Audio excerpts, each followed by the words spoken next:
Side खबरों के लिए सब्सक्राइब करें फ्लेम मीडिया और उसके बाद बेल आइकन को प्रेस करें ताकि सबसे पहले आपको मिले एक्सक्लूसिव खबरें।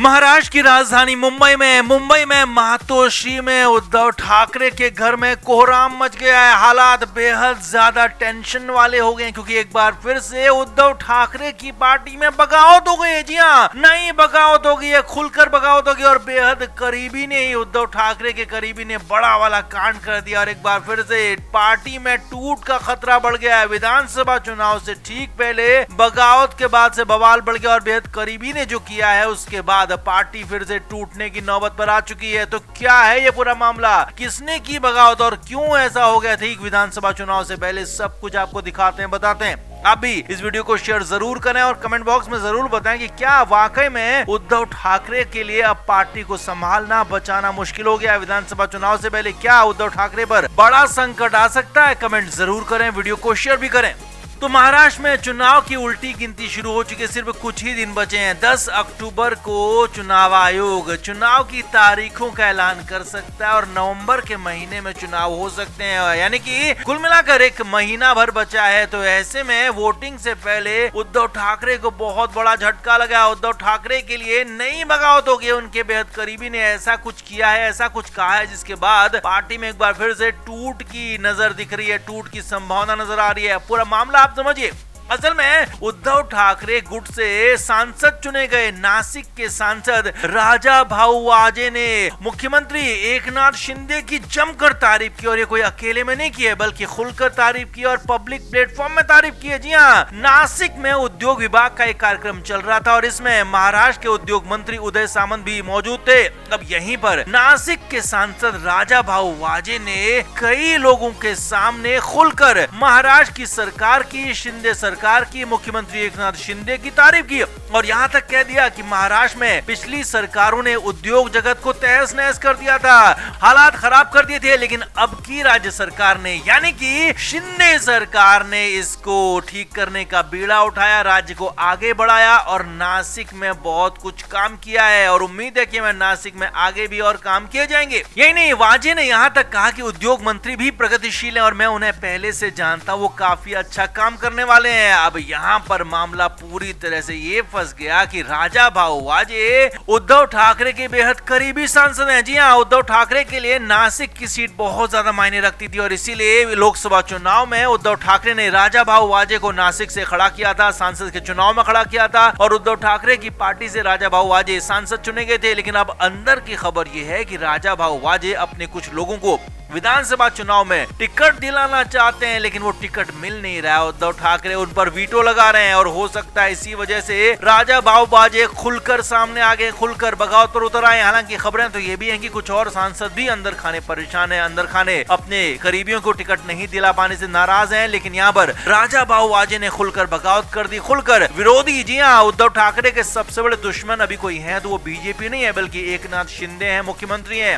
और उन्हीं एकनाथ शिंदे की कर तारीफ राजा भाऊ वाजे ने की है। तो ये बहुत बड़ा एक्शन है, बहुत बड़ी कार्रवाई और विधानसभा चुनाव से ठीक पहले इस बगावत ने यहाँ पर उद्धव ठाकरे की पार्टी को एक बार फिर से टूट की कगार पर ला दिया, टूट की नौबत तक आ गई है। माना जा रहा है कि अगर ऐसा कुछ होता है तो जल्दी राजा भाऊ वाजे कुछ और सांसदों के साथ मिल सकते हैं और अगर एक ज्यादा सांसदों की संख्या यहाँ पर होती है यानी कि 2/3 सांसद हो जाते हैं, बड़ी संख्या में हो जाते हैं, तो यहाँ पर एक बड़ी टूट यहाँ पर फिर से उद्धव ठाकरे की पार्टी में हो सकती है। और तीसरा हिस्सा, जी हाँ, एकनाथ शिंदे का अलग हिस्सा बना चुके हैं, उद्धव ठाकरे का अलग हिस्सा और एक तीसरा हिस्सा शिवसेना का यहाँ पर बन सकता है, ऐसी भी कुछ संभावना नजर आ रही है। तो कुल मिलाकर विधानसभा चुनाव से पहले मातोश्री में हंगामा मचा हुआ है क्योंकि उद्धव ठाकरे के पास इसका अब कोई जवाब नहीं मिल रहा है। हालात ये कि उद्धव ठाकरे ने संजय राउत को और अपने करीबियों को बुलाकर इसमें मीटिंग बुलाई लेकिन मामला कुछ क्लियर नहीं हो पाया, मामला कुछ संभल नहीं पाया। खबरें तो अंदर खाने ये भी है कि इस बार भी मामले में कहीं न कहीं संजय राउत इसमें दोषी हो सकते हैं क्योंकि संजय राउत से कई बार राजा भाऊ वाजे ने मिलने की कोशिश की, उद्धव ठाकरे से मिलवाने के लिए कहा लेकिन उन्होंने अभी तक ऐसा कुछ नहीं किया था, लिहाजा संजय राउत भी यहाँ पर शक के दायरे में है। लेकिन हाँ,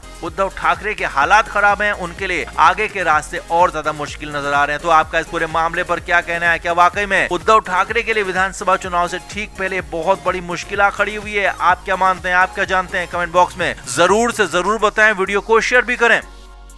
तो महाराष्ट्र में महाविकास आघाड़ी के अंदर शिवसेना, यूबीटी, कांग्रेस और शरद पवार की पार्टी एक साथ मिलकर चुनाव लड़ते रहे और इस बार भी माना यही जा रहा है कि ये तीनों ही पार्टियां एक साथ चुनाव लड़ेंगी और जल्दी गठबंधन में सीट शेयरिंग का ऐलान हो सकता है। लेकिन इस बीच चुनाव आयोग की तरफ से चुनाव की तारीख की घोषणा करने की तारीख आ गई है, यानी कि 10 अक्टूबर को चुनावों की तारीखों का ऐलान किया जाएगा। और इधर नाना पटोले ने साफ कहा है कि 12 अक्टूबर यानी कि दशहरे के दिन से पहले 200 उम्मीदवारों के नामों का ऐलान हो जाएगा। अब यहाँ पर नाना पटोले ने ये नहीं कहा कि ये 200 उम्मीदवार उनकी अपनी पार्टी यानी कि कांग्रेस के होंगे या फिर पूरे गठबंधन के होंगे, ये साफ नहीं किया। लेकिन हाँ, ये साफ इसलिए नहीं किया क्योंकि यहाँ पर दूसरी तरफ एक पूरे मामले में गजब सा ट्विस्ट आ गया, क्योंकि नाना पटोले ने, कांग्रेस ने सभी महाराष्ट्र की 288 सीटों पर प्रत्याशियों के इंटरव्यू शुरू कर दिए हैं। जी हाँ, ये बड़ी खबर, बहुत बड़ी खबर आपको बता रहे हैं कि कांग्रेस सभी की सभी 288 सीटों पर प्रत्याशियों के इंटरव्यू ले रही है। सभी 288 सीटों पर प्रत्याशी तय करने के लिए उनके नामों पर विचार हो रहा है। 2 से 3 प्रत्याशी हर सीट पर बुलाए जा रहे हैं, उनका इंटरव्यू हो रहा है और उसके बाद तय किया जाएगा कि किस सीट पर कौन सा प्रत्याशी चुनाव लड़ेगा। अब हालात ये हैं कि 288 सीटों पर कांग्रेस अकेले चुनाव कैसे लड़ सकती है, क्योंकि वो तो गठबंधन में है और महाविकास आघाड़ी के अंदर शिवसेना, यूबीटी और शरद पवार की पार्टियां भी हैं, यानी कि कुछ तो गड़बड़ है। और उस गड़बड़ के अंदर तह तक जब हम गए तो पता चला कि संजय राउत की वजह से सब कुछ हो रहा है। जी हाँ, हमने आपको बताया था कि एक मीटिंग हुई थी जिसमें विदर्भ की सीटों को लेकर कांग्रेस ने साफ साफ कहा था कि ज्यादातर सीटों पर कांग्रेस पार्टी वहां पर चुनाव लड़ेगी और दूसरी पार्टियों का भी अस्तित्व बनाए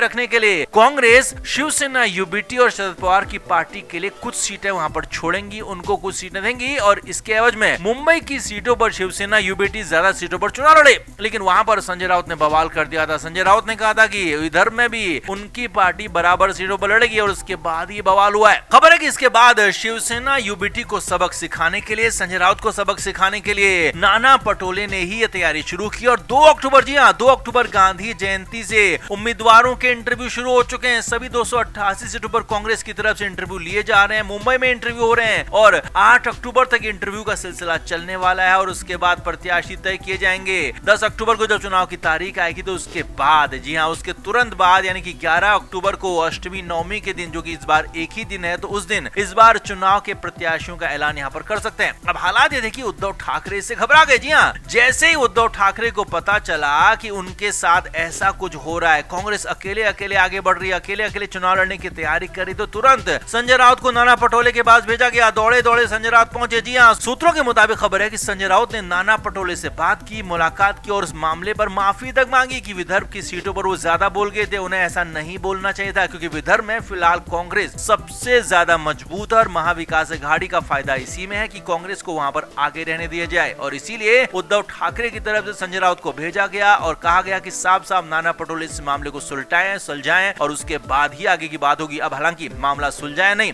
ये तो अभी साफ नहीं है, लेकिन हाँ, कांग्रेस की तैयारी ने शिवसेना, यूबीटी और साथ ही साथ शरद पवार की भी नींद उड़ा दी है, क्योंकि 288 सीटों में से अगर कांग्रेस 200 सीटों पर भी उम्मीदवारों का ऐलान करती है तो फिर ये पूरा का पूरा गठबंधन खटाई में पड़ सकता है। पूरे की पूरी सीटों को लेकर यहाँ पर नया बवाल हो सकता है, नया विवाद हो सकता है। तो आपका इस पूरे मामले पर क्या कहना है? क्या नाना पटोले ने और कांग्रेस ने बिल्कुल ठीक किया कि 288 सीटों पर, सभी सीटों पर प्रत्याशियों के लिए इंटरव्यू लिए जा रहे हैं और 200 सीटों का ऐलान की बात कही है, या फिर गठबंधन में रहकर ऐसा कहना और करना बिल्कुल गलत है? आप क्या मानते हैं? कमेंट बॉक्स में जरूर बताएं, वीडियो को शेयर भी करें। Flame media report.